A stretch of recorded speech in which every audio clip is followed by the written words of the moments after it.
بسم الله الرحمن الرحيم الحمد لله رب العالمين وصلى الله وسلم وبارك على خاتم الأنبياء والمرسلين وعلى آله وصحبه والتابعين ومن تبعهم بإحسان إلى يوم الدين. أما بعد، رب اشرح لي صدري ويسر لي أمري واحلل عقدة من لساني يفقه قولي. اللهم ابسط علينا رحمتك وانشر علينا من حكمتك وافتح لنا فتوح العارفين، ولا حول ولا قوة إلا بالله العلي العظيم. اللهم لا علم لنا إلا ما علمتنا إنك أنت العليم الحكيم. آمين يا رب العالمين. Assalamu alaikum wa rahmatullahi wa barakatuhu. Once again, dear brothers and sisters, may Allah subhanahu wa ta'ala reward you in abundance for attending over here, and may He open the doors of goodness for you and I. Ameen ya Rabbil Alameen. However, on our very last session, alhamdulillah, we were able to look into the fada'il of salah, and we finished off with the fada'il of wudu, and we finished off with those, alhamdulillah, and that was amazing indeed. However, what's of necessary, what's of importance that we need to mention now, we said that we're going to look at Kitabul Ghusl, inshaAllah ta'ala. We're going to look at Kitabul Ghusl. And Kitabul Ghusl, it means that we're going to look at the bab of taking a ritual bath, the bab of taking a ritual bath. And as we know, for taking a ritual bath, هناك الأسباب الموجبة للغسل. There are reasons which lead to that, and we have the definition of al-ghusl. What is the istilah? اصطلاح الغسل، مصطلحات ما تتعلق بالغسل نفسه. And then we have the parts of ghusl in itself. It goes by levels. We have the fara'id of ghusl, we have the sunan of ghusl, and we also have the fada'il of ghusl. So that narrows it down to 4 parts that we have to pay attention to. So we have to look at the definitions, that is the introductory, and we have to look at the reasons which literally lead to ghusl. But then at the same time, we're going to look at the fara'id and the sunan and the fada'il of ghusl. But the most surprising thing is that when you look at the fara'id and sunan and fada'il, the surprising thing is that you notice as we start with the fada'il, then the sunan, then the fara'id. If one wants to start their ghusl, basically they have to start from the fada'il and then combine them with the fara'id, with the sunnah together. But how do you start? You start with the very low bottom. You start with the fada'il, subhanallah. Now that is how you get a complete ghusl. But there are 3 ways of this word ghusl which one can mention. And if we say ghusl, it's the actual ritual bath that we are talking about today, inshallah ta'ala. But then we have something called ghisl, the ghain with a kasra.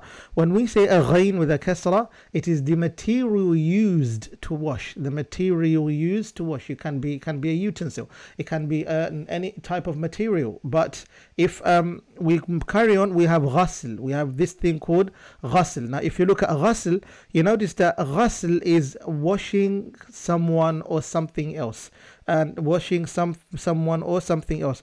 Now that is ghaslu jami' al-badani, or ghaslu al-badani, ghasl al-badan, that is washing the body. But if we say ghusl, it is the actual shower itself. Now what do we define it as? What do we define it as in fiqh terms? الغسل هو إيصال الماء على جميع البدن بنية استباحة الصلاة مع الدلك. إيصال الماء, it is to allow water to reach على جميع البدن, upon every single part of the body without excluding a single bit, بنية استباحة الصلاة, to make salah accepted and also possible, مع الدلك, with rubbing at the same time. Now when we do istibaha, it's basically طلب إباحة الشيء. That is طلب إباحة الشيء.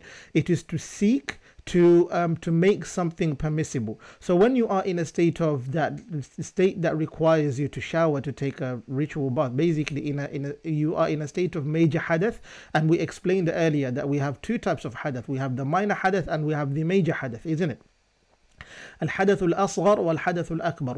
والحدث الأصغر ما يطلب الوضوء فقط، ولكن الحدث الأكبر يطلب الغسل. The hadath, the minor hadath, it requires what? Wudu only. But the major hadath, it requires the actual shower itself. And as we were explaining about this, we explained clearly the fact that when it comes to now taking the actual shower, we know that which we are doing liistibaha. Now we want to make something permissible, and what is it? We have to make salah permissible. There's something that I want you to learn from the Arabic language itself, though. This is what I want you to learn. When you see a word beginning with ista,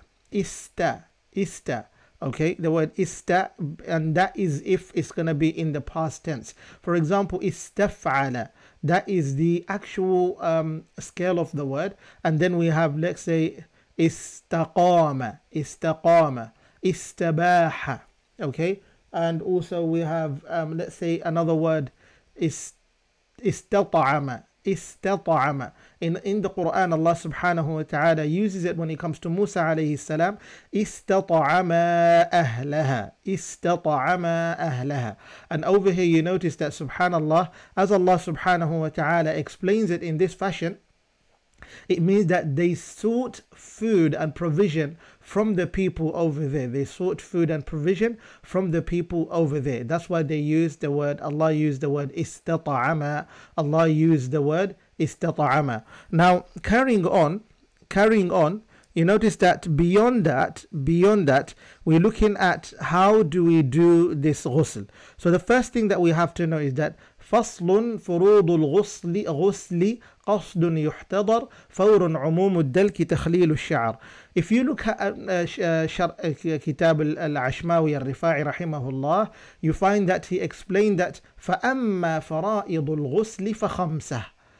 If it is the fara'id, the obligations of ghusl, they are 5. أما سننه فأربعة. The sunnahs of ghusl, they are 4. وأما فضائله فستة. And if it is fada'il, if it's the fada'il of ghusl, they are 6. However, when it comes to Sharh Mayyara or Ibn Ashir provides us that the fara'id of ghusl, they are 4. They are 4. And the reason why he made them 4, he regarded ad-dalku and ta'mimul jasadi bil ma more or less to be the same thing, because as one showers, obviously when they do the dalk, it's meant to be all over the body. It's meant to be for the entire body, isn't it? It's as simple as that. Now let's look at Al-Ashmawi Al-Rifa'i rahimahullah. ماذا يقول؟ قال المصنف رحمه الله باب فرائض الغسل وسننه وفضائله. The chapter of the obligations of ghusl and its sunnahs and its virtues. فأما فرائض الغسل فخمسة. If we are looking at the fara'id of ghusl, they are 5, and we find that the first one in every single book that it begins in regards to this, it starts with an-niyyah, intention. Now when it comes to intention, when do we do intention for ghusl? When do we do intention for ghusl? This is when we do intention for ghusl. Now the time that we should be doing intention, they say over here in the Sharh of Mayyara rahimahullah ta'ala, he says that وَمَحَلُّ النِّيَّةِ عِنْدَ الشُّرُوعِ في الغسل إما عند إزالة الأذى إن بدأ به كما هو المستحب أو عند غيره مما بدأ به. And the place that we do a niyyah, intention, remember that at-Tatai rahmatullahi alayhi as well, he explained to us that there are 6 parts and 6 conditions, requirements for the niyyah to be fulfilled, and one of them is the mahal and the kayfiyah, all of those things that we mentioned earlier. Now if you look at it, you find that mahallu niyyah, the place of niyyah, is عند الشروع في الغسل. It's when you start making your way to do ghusl, but إما عند إزالة الأذى إن بدأ به. So when you start to wash yourself from the najis of the adha, that which is not good on your body, because it will regard your entire ghusl to be invalidated if you have najis on your body, isn't it?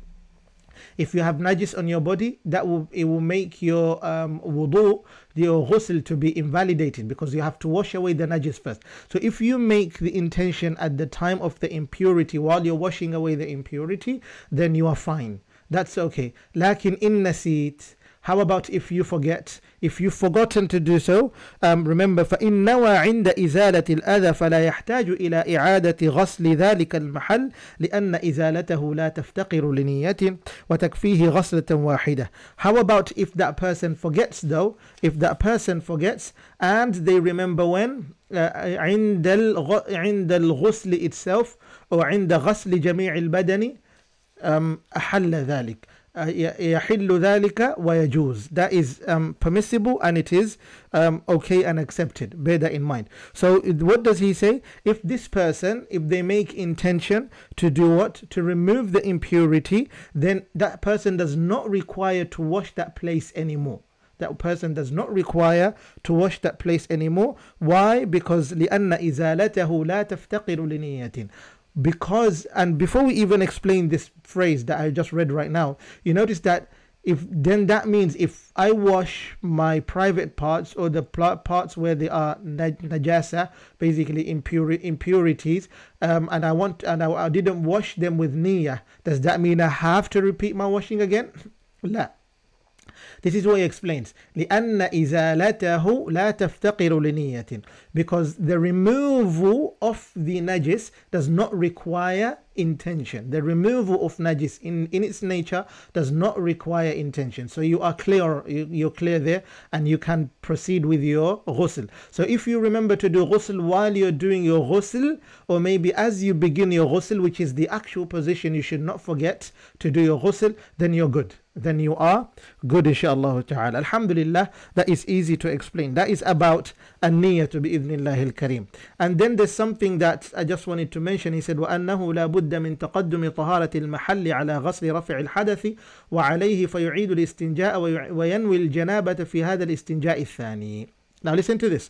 He explains that it is a must, it is a compulsory, an obligation to make sure that washing the mahal, basically the mahallul adha, where there is the impurity itself, that you start with that, you proceed with that, you proceed with that, you start with that, you commence with that, ala ghasli raf'il hadathi, before you even do the actual ghusl, to lift the hadath itself. And wa alayhi, and that person will be obliged to do what? فَيُعِيدُ الْإِسْتِنْجَاء. If they were washing, then they have to use water for the time. Obviously, for removal of najasa you require water. وَيَنْوِي الْجَنَابَةِ, and that person makes the intention of janabah في هذا الاستنجاء الثاني, on that istinja as they do it, inshallah ta'ala. So now we understand. Remember, when you do the washing, you of the places where there is janaba, and majority of the times, as we know, this occurs in either way, one way or another.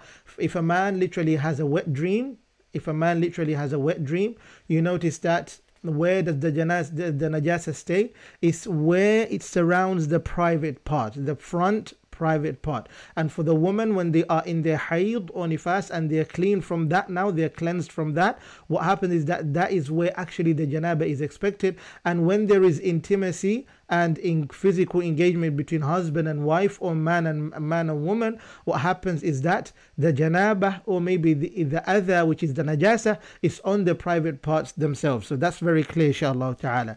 لكن الشيء الثاني الذي يذكره الشيخ العشماوي رحمه الله تعالى, the second thing that Shaykh al-Ashmawi mentioned is that وتعميم الجسد بالماء, وتعميم الجسد بالماء, and that is to make sure the entire body is covered with water, to make sure that the entire body is covered with water. Now when you look at this one, you find that Allahul Musta'an, Shaykh Ibn Ashir rahimahullah ta'ala, he does not provide us with any explanation. He does not tell us that the body requires ta'mimul badani bil ma'i. That's not provided at all. That's not provided at all. You notice that. Now, when that is clear, you notice what he does is that when we look at the third pillar, you notice that the third pillar from Shaykh Ibn Ashir rahimahullah ta'ala, he says that الدلك أي لجميع البدن, الدلك أي لجميع البدن, it is to rub over the entire body, and that is for the لجميع البدن, for the entire body. I already mentioned that, by the way. So you notice that that's on the third pillar. But in Al-Ashmawi rahimahullah ta'ala, he says that it is to make sure the whole body is covered with water, as if that doing dalk is unnecessary. But you remember when scholars do this, basically they mention something which is obvious. When you state the obvious in a textbook, is to reaffirm and emphasize on something to make it clear that a student of knowledge does not forget, inshallah ta'ala. So when you fill in your entire body, there's something that which you find when it comes to Allahul Musta'an, Shaykh al-Ashmawi rahimahullah, he does not explain, but when it comes to Al-Mayyarah, giving us the sharh of Ibn Ashir, he explains something beautiful, rahmatullahi alayhima. You notice that, what does he say? فَتَابِعِ الْخَفِيَّ مِثْلَ الرُّكْبَتَيْن وَالْإِبْطِ وَالرُّفْغِ وَبَيْنَ الْإِلْيَتَيْن وَصِلِّ مَا عَسُرَ بِالْمِنْدِيلِ وَنَحْوِهِ كَالْحَبْلِ وَالتَّوْكِيلِ. Now we're going to mention this, because this is the part which relates to what? Relates to that which Al-Ashmawi Al-Rifa'i rahimahullah ta'ala mentions, and that is ta'mimul jasadi bil ma'i. What does he explain? Make sure as you wash your body, you follow up with every single hidden part of the body. فَتَابِعِ الْخَفِي. Al-Khafi is something that is hidden. Now remember, when you read Quran, هُنَاكَ لَحْنٌ جَلِيٌّ وَلَحْنٌ خَفِيٌّ. When you read Quran, there is a mistake that is that which is literally apparent, and there is a mistake which is hidden. So when you hear the word khafi, always remember the word khafi is something that which is hidden. And as you read through, you notice that he said, for example, like a rukbatain, the two knees, behind the knees, wal-ibit, and that is the armpits, wal-rufghi, wa bayna al-ilyatain, wa bayna al-ilyatain, all of these, and even behind your let's say behind your thighs, all of those, and most importantly on your buttocks, the crack of the buttocks, even that as well. Make sure you pass water through all of those areas. You pass water through those areas. That's how it should be. وَصِلِّ مَا عَسُرَ بِالْمِنْدِيلِ. And make sure that the place where you find impossible to reach, as you rub over your body, then you can use anything to allow you, material. Nowadays we have these scrubs that allow us, there may be loofahs or all of those things that allow us to rub over our body. And let's say, for example, if you do not have any of those, وَنَحْوِهِ كَالْحَبْلِ وَالتَّوْكِيلِ, you can use a habl, which is a rope, or anything of مَا يَقُومُ مَقَامَ الْحَبْلِ, which is something that is related to habl itself, rope. But if you don't have any, what you do is you can call someone who is halal to you as a mahram, who is a mahram, who is your wife, or can be, yesterday we had ma malakat aymanuhum, that which the right hand possessed, and that is at the times that they existed, and today those that do not exist anymore. And that is, those are the people that can literally assist you to rub over your back, maybe because your hands cannot reach to entire back. Now that is number two. Number three that we have in hand is that وَدَلْكُ جَمِيعِ الْجَسَدِ, and that is to rub over the entire body. وَدَلْكُ جَمِيعِ الْجَسَدِ, and that is to rub over the entire body.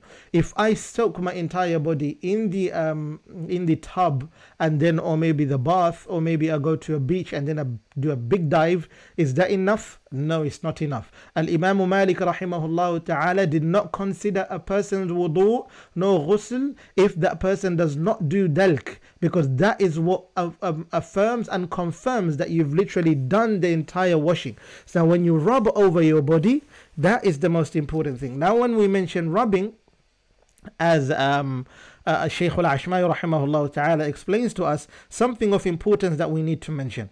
If you will be rubbing bi'idhnillahi al-kareem, then you have to make sure as you rub over, you use your palms and not your outer parts of your palms. Not over here, the outside of your palms.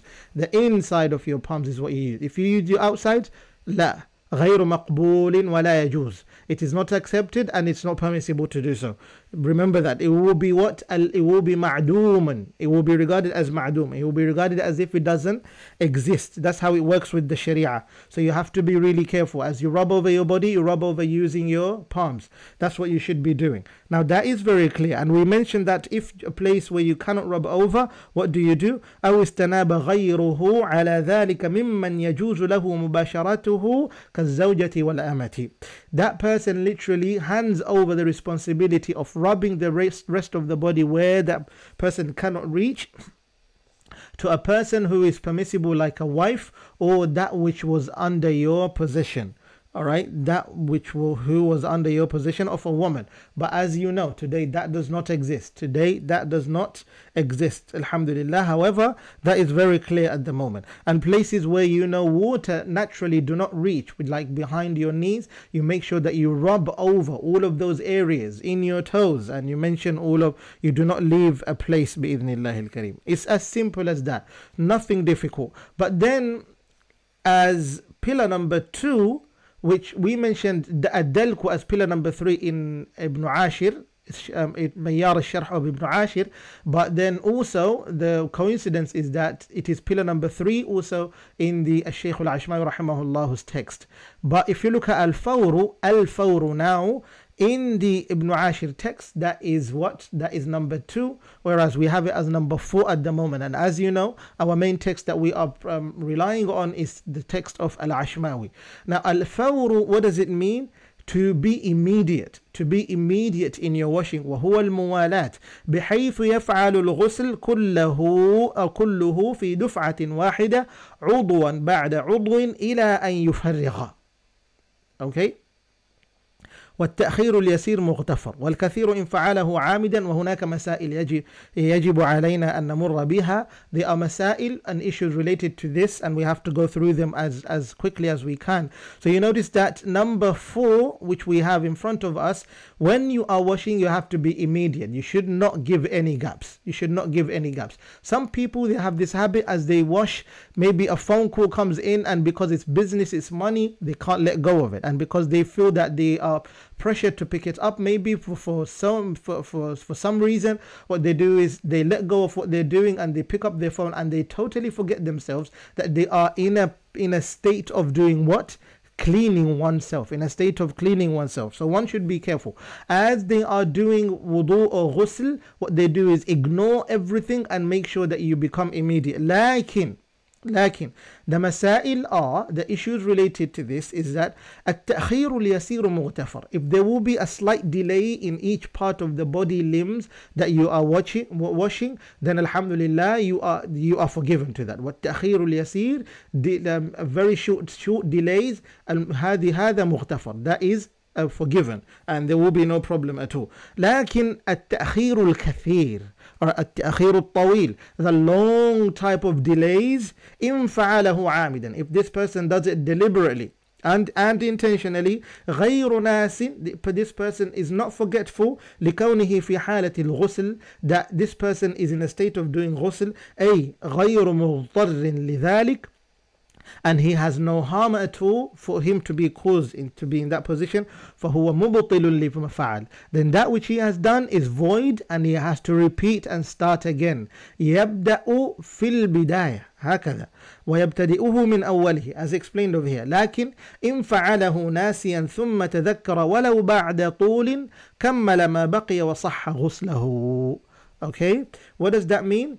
If this person, he forgot that he is in a state of ghusl, he's in the middle of ghusl, and then remembers after a long time, okay, maybe when we say long time, 10 minutes later down the line, maybe you've forgotten that you were doing ghusl and you just came out the shower and you literally grabbed your towel and left, then you remember that there's wudu you haven't done. What do? كمل ما بقي, this person just completes that which was left, and his ghusl is acceptable.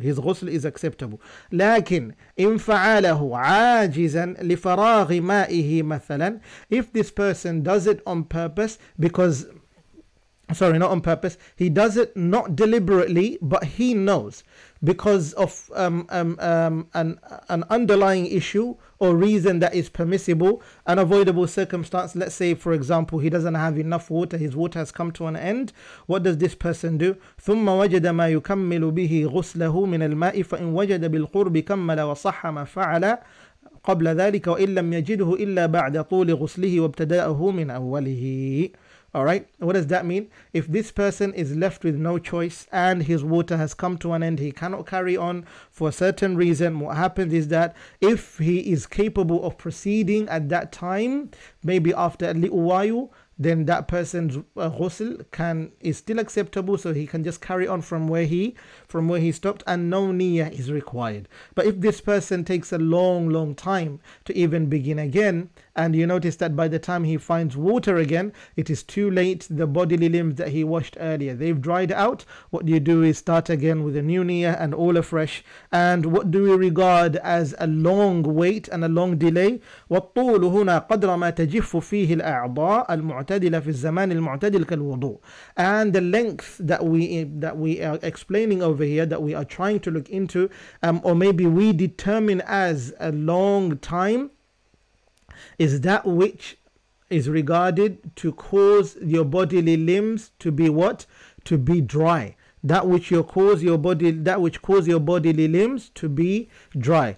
Now that is the end of number 4. Number 5, and that is the last inshallah ta'ala that we're going to be looking into. We're going to look at the sunan and the fada'il in our next class. وَتَخْلِيلُ الشَّعْرِ.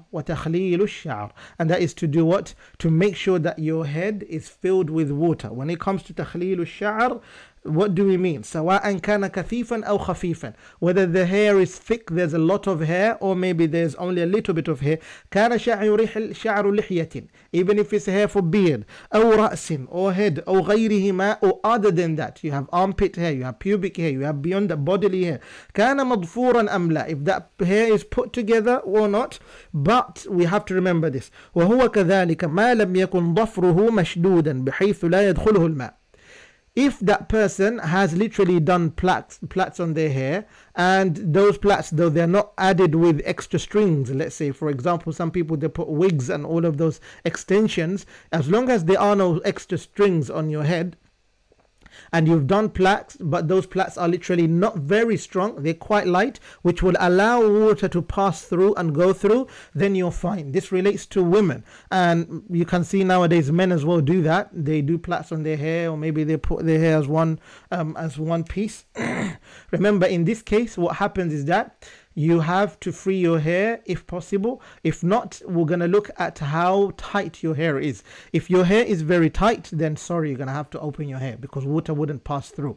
But if your hair plaits are not really that tight, then you're lucky, and you can carry on inshallah ta'ala by spilling water on your head and ensuring that your entire head is filled with water inshallah ta'ala. And this will be the last thing. However, when we look at the sunan of ghusl and the fada'il, you notice that they are quite interrelated. Alhamdulillah. So what do?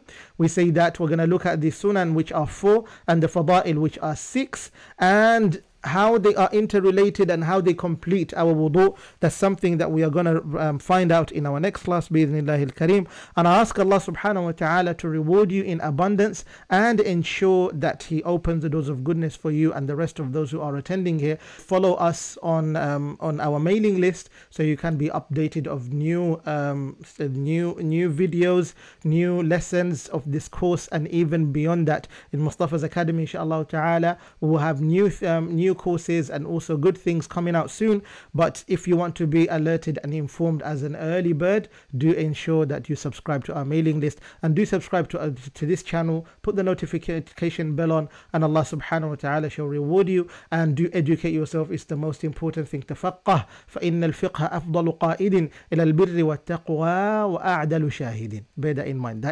Those are the words of Al-Imam al-Shafi'i. Understand and teach yourself the deen. Remember, it is the best fiqh ever. It's the best fiqh that guides you in life. And it doesn't guide you only, it guides you to righteousness, and it guides you to perfection. And beyond that, what does it do? It is the best witness for you in the hereafter, subhanallah, and even on this earth. Barakallahu feekum. May Allah be with you. Wa sallallahu wa sallam wa baraka ala nabiyyina Muhammad wa ala alihi wa sahbihi ajma'in.